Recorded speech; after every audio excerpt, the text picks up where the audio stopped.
ang simula ng mga mahal na araw, ang palaspasan.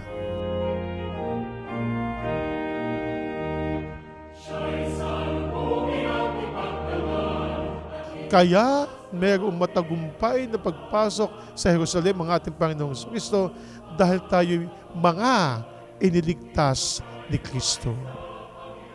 Tayo mga iniligtas ni Jesus sa ating mga kasalanan.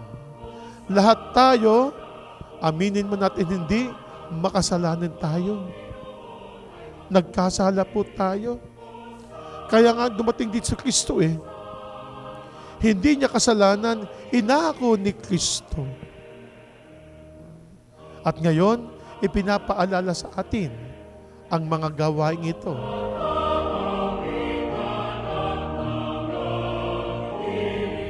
Ngayong panahong ito, si Kristo ay nagpakasakit, namatay, at muling nabuhay. Ang linggong ito ng palaspas, ang simula kung kailan tayo ay maliligtas o ililigtas. Itatapat natin, at aalamin po natin ang araw, ang oras, kung paano tayo iniligtas ng ating Panginoong Diyos. Huwag po tayong maghintay, bagkos ay dapat ay alam na natin po yon. Mula nang tayo ay isinilang.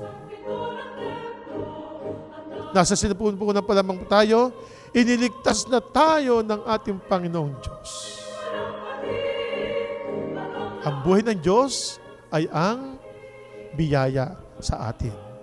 Ang buhay na binigay sa atin pang Diyos, ang biniyayang tinanggap po natin ito. Ngayon, inaalala natin po ang linggo ng palaspas. Minsan, magbigay din po tayo ng pagpapakasakit. Ang nagsasakripisyo, nadarama mo ang presensya ng ating Panginoon Diyos.